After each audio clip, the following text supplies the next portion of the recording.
Perubahan yang pertama namanya perubahan non fisik. Perubahan apa? Non fisik yang tidak kelihatan. Perubahan kedua namanya perubahan fisik, yaitu adalah perubahan yang kelihatan. Bisa difahami? Contoh, sholat itu kelihatan atau enggak kelihatan? Berarti termasuk fisik atau non fisik? Bagus, ibu-ibu sini pintar, aku senang. Contoh lagi, puasa itu fisik atau non fisik? Iman kelihatan atau tidak? Berarti fisik atau non fisik? Bagus. Takwa itu non fisik atau fisik? Bagus. Berarti perubahan ada dua, perubahan non fisik dan yang kedua perubahan fisik. Catat baik-baik di kepala kita, perubahan non fisik itu harus didahulukan daripada perubahan fisik. Oke, perubahan non fisik itu didahulukan daripada perubahan fisik. Contoh, orang yang sholat itu tidak akan bisa sholat dengan benar kecuali dia sudah beresin imannya. Orang puasa tidak bakal bisa puasa dengan sempurna sebelum dia beresin imannya. Jelas sampai di sini? Karena iman adalah non fisik, sementara sholat adalah fisik.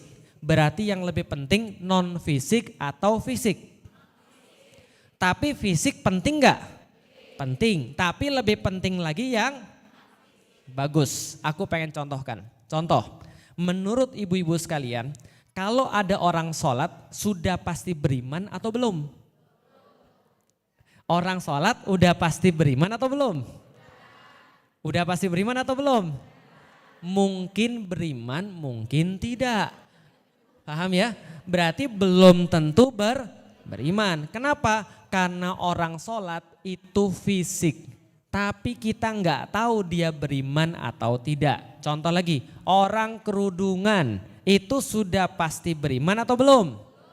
Nah udah pintar. Orang kerudungan belum tentu beriman. Orang puasa belum tentu beriman. Orang naik haji belum tentu dia beriman. Paham sampai di sini? Tapi kalau kita balik, orang beriman pasti sholat? Pasti. Orang beriman mau haji? Orang beriman mau nutup aurat? Mau. Paham sampai di sini? Orang sholat, orang puasa, orang haji belum tentu mereka beriman. Tapi orang beriman pasti sholat, pasti puasa, pasti haji, pasti tutup aurat. Paham? Berarti yang lebih penting tutup aurat atau iman? Pintar. Lebih penting sholat atau iman? Bagus. Makanya perintah sholat di dalam Islam itu tidak keluar sebelum akhir-akhir di Mekah. Paham ya? Tahu Isra Mi'raj? Isra Mi'raj itu tahun keberapa? Tahun ke-12 Rasulullah jadi nabi. Selama sebelum tahun 12 tahun itu Rasulullah tidak pernah menerima perintah sholat yang wajib daripada Allah. Yaitu lewat Isra Mi'raj itu. Bisa dipahami? Oke, jihad. Kapan munculnya? Baru setelah hijrah ke Madinah.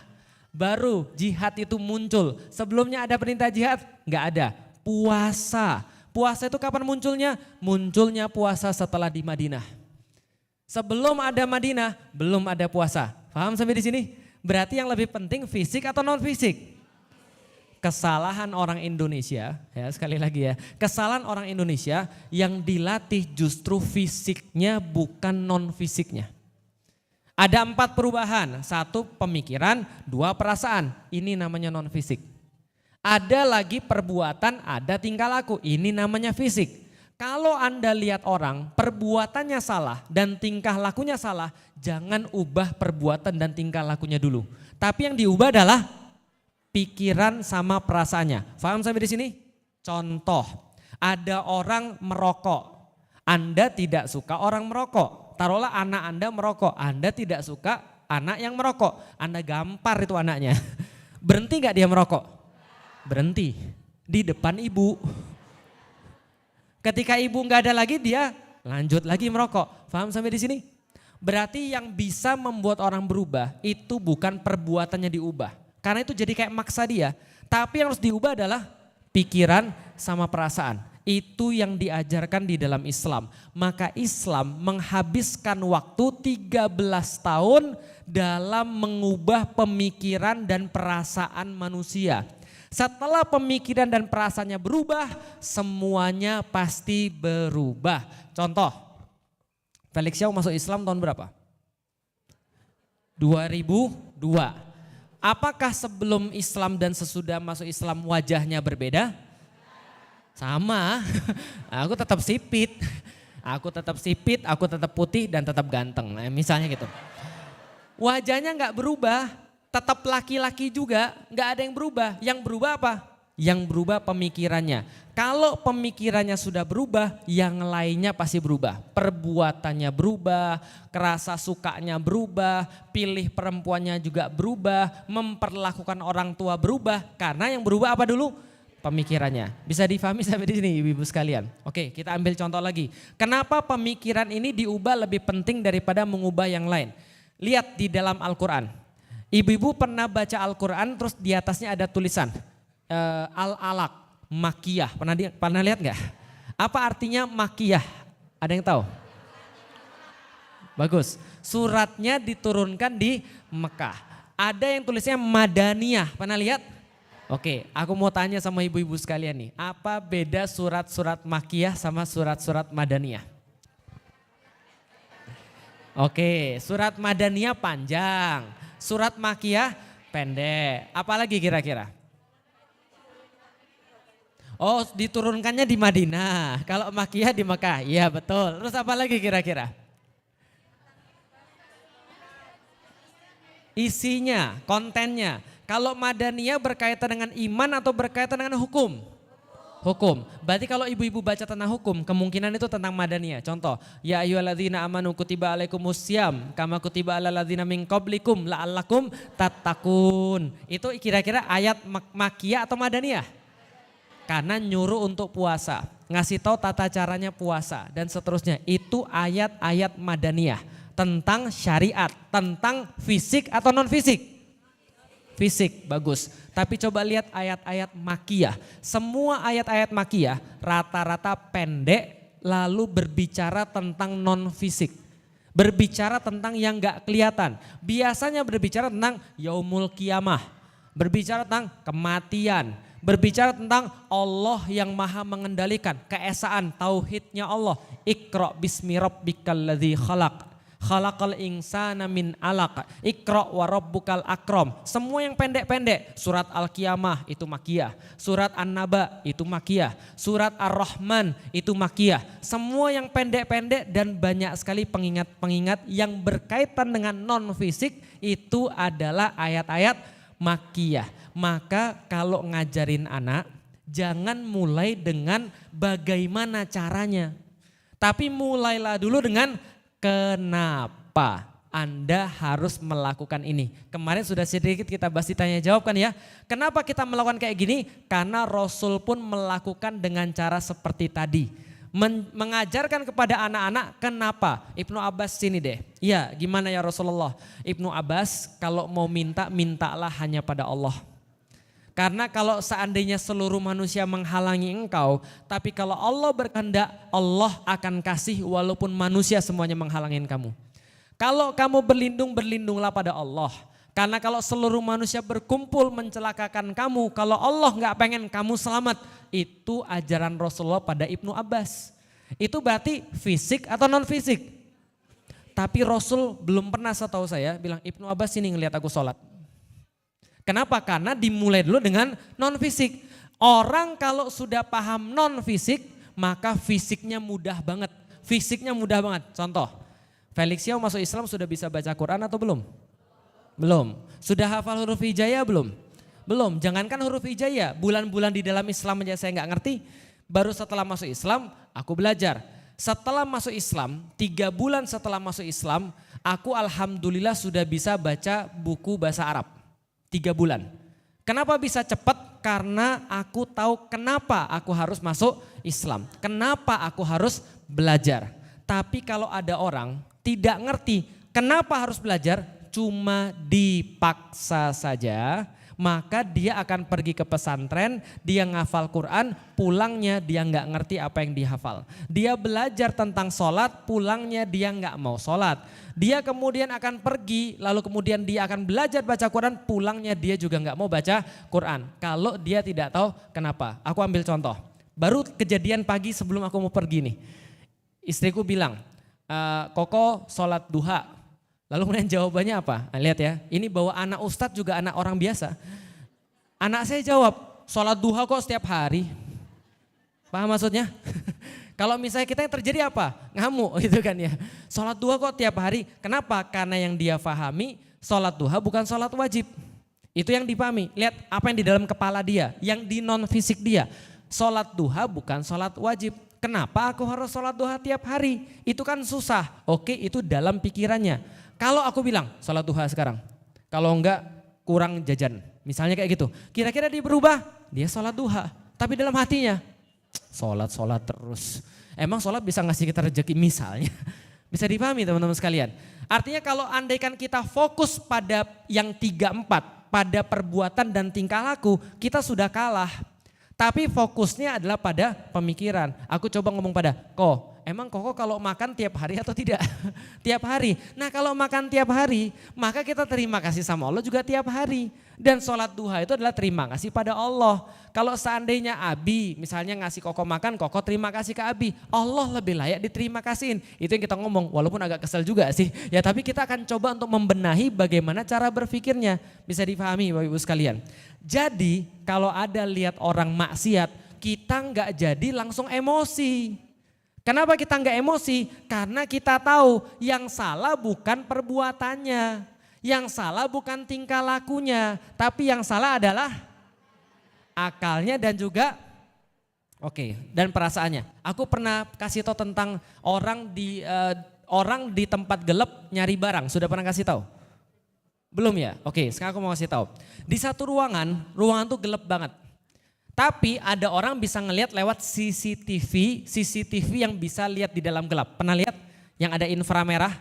Nah, tapi orang di dalam ruangan itu nggak bisa lihat sama sekali karena nggak ada cahaya. Karena dia nggak tahu apa-apa. Maka dia disuruh nyari kunci buat keluar dari ruangan itu. Paham sampai di sini? Dia disuruh nyari apa? Kunci. Masalahnya di ruangan itu bukan hanya ada kunci, tapi ada barang-barang yang lain. Ada pisau, ada gergaji, ada makanan yang sudah busuk, ada juga mohon maaf kotoran kucing misalnya ada di situ. Orang suruh nyari apa? Kunci. Namanya orang nggak bisa ngelihat, jadi dia ngapain? Dia pegang-pegang semua, betul? Dia pegang-pegang semua, aduh tiba-tiba luka. Kenapa? Karena dia megang pisau. Ibu-ibu yang ngelihat lewat CCTV, bodoh amat tuh orang. Sudah tahu itu sudah tahu itu bukan kunci, itu pisau tapi masih dipegang. Luka lah tangannya. Dia pegang-pegang lagi, ada yang lembut, terus ini ada apa lembut, terus dia cium, ternyata kotoran. Kira-kira ibu ngelihat itu lucu atau enggak? Lucu, karena ibu ngelihat mereka enggak ngelihat. Paham? Orang maksiat itu adalah kata para ulama, mereka maksiat karena mereka enggak tahu. Karena ilmu itu kayak cahaya. Ilmu itu membuat orang jadi tahu. Kita yang sudah nggak maksiat taruhlah, ngelihat orang yang maksiat kadang-kadang lucu. Sudah tahu khamr tuh mahal. Bisa kalau kamu nggak minum khamr bisa beli rumah baru kamu. Itu kan ya. Sudah tahu yang namanya maksiat itu pasti akan susah. Ngapain kamu maksiat? Ibu, bapak, mereka yang maksiat itu tidak tahu. Makanya mereka maksiat. Kalau kita sudah paham bahwa non fisik ini akan mengendalikan yang fisik, kita nggak terlalu kaget sama orang. Ada orang maksiat, ya udah maksiatnya kita sudah tahu. Tapi yang perlu kita perbaiki adalah cara mikir dan cara perasaannya. Paham sampai di sini? Contoh, Rasulullah pas masih ada ngelihat ada orang kencing di masjid. Pernah ibu-ibu ngelihat ada orang kencing di masjid? Tiba-tiba ada orang kencing di masjid, pernah lihat? Enggak pernah. Di zaman Rasul ada orang cowok tiba-tiba datang ke masjid kencing. Kira-kira kalau ibu jadi ketua DKM gimana kira-kira? Sunat dia misalnya gitu. Kalau ibu-ibu jadi ketua DKM kira-kira gimana? Marah, langsung ditrekin, woi kamu nggak ada otak misalnya dan segala macam, dimaki dan segala macam. Nama juga orang kencing di masjid. Rasul menyaksikan orang kencing di masjid. Para sahabat itu sudah langsung berdiri tuh ngelihat orang kencing di masjid. Tapi Rasul tahan. Kata Rasul apa? Biarin dia selesain hajatnya dulu. Paham maksudnya? Biarin dia selesain hajatnya dulu. Dan itu betul. Tahu kan orang lagi kencing gimana? Lah kalau misalnya bayangin kalau ada orang lagi kencing terus tiba-tiba, woi ngapain kamu kencing di situ? Dia balik badan misalnya ya kemana-mana. Gitu kan. Paham ya? Kata Rasul selesain dulu biarin. Dan kalau orang dikagetin mungkin dia akan berhenti kencing tapi nanti jadi penyakit bagi dia. Kata Rasulullah udah biarin dulu. Sahabat sudah ngamuk tuh, sudah emosi. Bayangin aja ada orang kencing di masjid, emosi. Rasul katakan udah jangan diganggu dulu. Biarin dulu selesai. Setelah dia selesai, baru Rasul katakan sama para sahabat, ambilin 2 ember air, bersihin itu. Kalau nggak ada hadis ini, kalau orang tadi nggak selesai kencing, kita nggak tahu bagaimana cara bersihin najis. Paham ya? Ada 2 ember air, bersihin. Maka 2 ember itu cukup untuk bersihin najis kayak gitu. Ambil 2 ember, bersihin. Karena zaman dulu Masjid Nabawi masih tanah. Maka sudah bisa untuk membersihkan seluruh najis yang ada di masjid. Coba bayangin ya. Oke, setelah itu Rasul katakan pada orang tadi, wahai saudaraku, ini masjid. Kalau kencing jangan di sini. Karena ini bukan tempat kencing. Karena orangnya tidak tahu. Orang tadi melihat bagaimana cara Rasul memperlakukan orang yang lagi berbuat salah. Dia langsung tertarik, dia masuk Islam. Islam agama apa? Rahmat. Islam agama kasih sayang. Islam itu agama yang kalau ngelihat orang salah, dia bukan senang, malah sedih. Tapi kalau kita ngelihat orang maksiat, pertama kali kepikir di kepala kita, makanya, nah itu bukan rahmat itu kayaknya. Paham ya? Itu senang ngelihat orang salah. Kalau ada orang yang salah kita malah senang nasihatin dia. Enggak, harusnya kita merasa sedih. Balik lagi dalam perubahan fisik dan perubahan non fisik. Berarti ketika Rasul lihat ada orang kencing di masjid, maka Rasul ngasih tahu kita itu perkara fisik. Yang kalau kita benahi perkara non fisiknya, dia pasti berubah. Bukan hanya berubah, dia masuk Islam. Paham sampai di sini ibu sekalian? Non fisik sama fisik, lebih penting mana? Non fisik. Berarti pas belajar untuk menjadi sebuah keluarga yang lebih baik, maka yang harus diubah adalah perubahan pikiran dan perasaan. Pertanyaan berikutnya yang kita perlu pelajari pada hari ini, bagaimana caranya mengubah pemikiran orang? Betul begitu? Oke, sekarang aku coba untuk praktek bagaimana cara mengubah pemikiran orang. Oke. Mau nanya pada ibu-ibu sekalian, ibu-ibu mendingan diizinkan atau mendingan bukan minta maaf, itu mah orang poligami gitu kan ya. Mendingan diizinkan atau disuruh? Mendingan diizinkan atau disuruh? Yang diizinkan angkat tangan. Bagus. Yang disuruh angkat tangan. Dikit, oke. Aku akan buat ibu-ibu ngubah pilihan dari diizinkan menjadi disuruh. Mau? Nah, aku contohin caranya. Oke, aku pengen cerita ya ibu-ibu sekalian ya. Setelah ini aku mau nanya, kita lihat berubah atau enggak ibu-ibu sekalian. Aku mau cerita. Ada dua karyawan. Karyawan pertama minta izin ke bosnya. Bos, gue minta izin ya bos. Ya, izin apa? Berlibur bareng keluarga. Kemana? Ke Istanbul. Berapa hari? Kira-kira 10 hari bos. Oke, saya izinkan potong cuti. Ini yang pertama. Yang kedua, karyawan sini. Ya gimana bos? Kamu pergi ke Istanbul ya? Hah? Iya ke Istanbul. Berapa hari? 10 hari. Ngapain di sana? Liburan sana sama keluargamu. Aku lihat wajahmu sumpak banget. Loh, saya nggak punya uang bos. Kamu ini ngeremehin saya ya. Saya ini bos kamu, tahu nggak? Kalau saya sudah nyuruh, maka seluruh tiketmu ditanggung, maka apapun ditanggung. Kalau ada apa-apa, ini nomor saya, kabari saya. Sedangkan yang karyawan pertama tadi, kalau ada apa-apa, bosnya nanggung? Enggak, kan dia sudah diizinkan. Nah sekarang siapa yang mau diizinkan? Angkat tangan. Siapa yang mau disuruh? Enak kan jadi pesuruh Allah kan ya. Kita itu semua hambanya Allah. Kalau Allah sudah nyuruh, Allah pasti ngasih kita semuanya.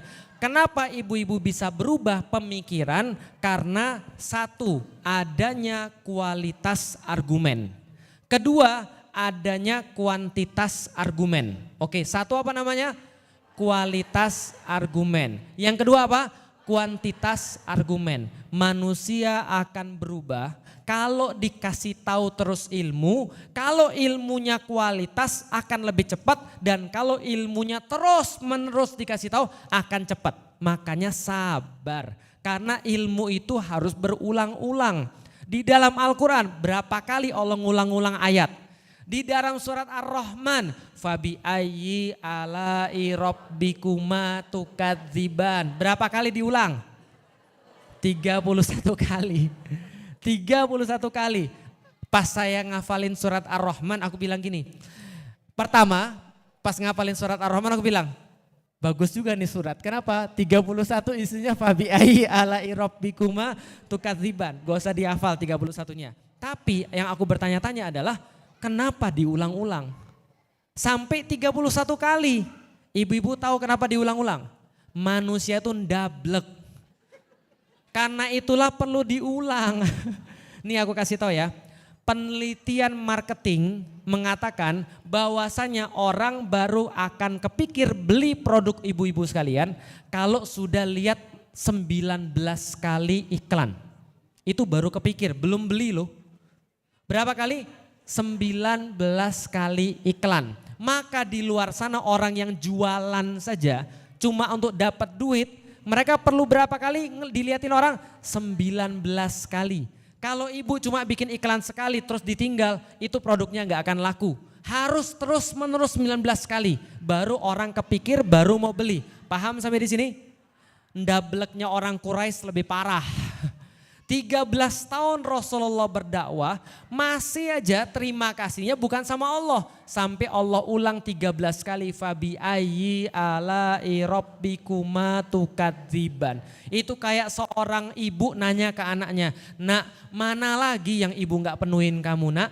Nak mana lagi yang kamu kurang nak? Kok kamu kayak gini? 31 kali. Setelah 31 kali baru keluar surat Qul ya ayyuhal kafirun. Karena manusia itu perlu diulang-ulang. Paham sampai di sini? Berarti ada dua yang menyebabkan orang berubah. Satu, kualitas argumen. Yang kedua, kuantitas argumen. Kenapa? Argumen atau sebuah referensi itu kayak bahan di kepala. Kayak apa? Bahan di kepala. Ibu-ibu kalau misalnya mau buat soto, mana perlu lebih banyak bahan daripada buat steak? Soto atau steak? Soto lah. Kalau ibu mau buat sotonya lebih rumit, bahannya lebih rumit lagi.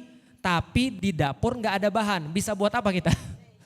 Di dapur cuma ada singkong sama garam, ya udah nggak bisa buat apa-apa. Tapi kalau ada singkong, garam, gula, selada, apalagi kunyit, kenikir, segala macam, semua ada di dalam dapur kita. Maka masakan yang kita bisa buat lebih banyak. Kalau kalau bahannya fresh, maka makanannya juga akan fresh. Bahannya fresh, makanannya fresh. Tapi kalau bahannya busuk, tidak ada makanan yang enak yang bisa dibuat daripada bahan yang busuk. Itu argumen itu kayak bahan. Paham sampai di sini? Untuk mengganti pemikiran orang ada dua. Satu apa? Kualitas. Dua apa? Oke, perhatikan baik-baik. Apakah orang itu instan jadi salah? Orang maksiat instan atau tidak? Orang maksiat itu tidak instan. Orang baik juga tidak instan. Sudah aku bilang, Marvel aja berjuang 40-an tahun supaya bisa buat orang jadi LGBT. 40-an, 60-an, 80-an tahun dia berjuang. Orang jahat nggak tiba-tiba, orang baik nggak tiba-tiba. Kalau kata orang Sunda mah, there is no such things as ujuk-ujuk, tahu? Tidak ada yang namanya ujuk-ujuk, semua itu ada perjalanannya. Lihat baik-baik. Ada orang yang langsung tiba-tiba nggak sholat? Enggak. Ada orang yang langsung tiba-tiba murtad? Enggak ada. Ada orang yang langsung tiba-tiba jahat? Jahat itu perlu iklan, baik perlu iklan. Kalau aku bilang tadi satu produk yang mau dibeli orang harus dengar 19 kali, jahat juga sama. Sekali diajak nggak mau, 2 kali diajak nggak mau, 3 kali diajak nggak mau. Tapi kalau sudah 20 kali diajak, rasanya agak sulit untuk nggak mau. Bisa dipahami ya? Apalagi yang ngajaknya pakai kualitas. Yuk pergi dugem yuk.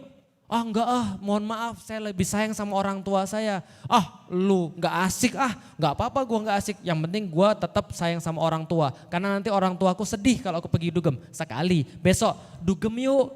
Ah nggak mau besok dugem yuk udah nggak apa-apa, nggak ada apa-apa kok di sana. Baik-baik aja kok di sana. Nanti kamu gak usah masuk nggak apa-apa, nemenin kita aja. Kan yang lain juga lihat, itu juga anak ustazah juga pergi dugem. 2 kali, 3 kali, 4 kali. Lama-lama dia mikir gini, ya nggak apa-apa kali ya. Nyobain, bisa dipahami kira-kira maksud saya? Setan itu sabar. Dalam menggoda manusia tuh sabar. Baca di dalam Al-Quran, goda Adam aja berapa banyak dia. Berapa lama dia goda Adam. Adam, yuk kita makan buah. Apakah setan langsung gitu? Enggak. Karena setan kalau langsung ngajak makan buah, pasti gagal dia. Dia ngomong dulu Adam, kamu kan baru pertama di surga ya? Iya, aku kan kakak kelas, senior. Mau nggak aku ceritain di surga itu ada apa aja? Dia cerita ke Adam, sampai-sampai di dalam Al-Quran Adam merasa bahwa setan ini, iblis ini penasihat dia. Coba bayangin, awal-awal Adam bilang apa? Nggak mau deket-deket kan kamu musuh. Kata Allah kan kamu musuh. Tapi yang namanya iblis sabar, mengubah non fisik, kasih terus argumen. Allah itu baik ya, kata iblis. Iya ya baik ya, lihat nih Allah menciptakan seluruhnya yang ada di surga ini. Baik ya Allah ya, iya baik. Masya Allah ya bermacam-macam ya. Tapi kamu kepikir gak Adam? Kenapa pohon itu gak boleh? Jangan-jangan ada sesuatu pada pohon itu ya Adam ya. Adam mulai ngomong, enggak sih kayaknya yang lain juga banyak. Yang lain juga ada makanan banyak, ngapain kita harus cari di pohon itu? Tapi iblis bilang lagi, jangan-jangan di pohon itu ada rahasia yang Allah gak mau kamu tahu.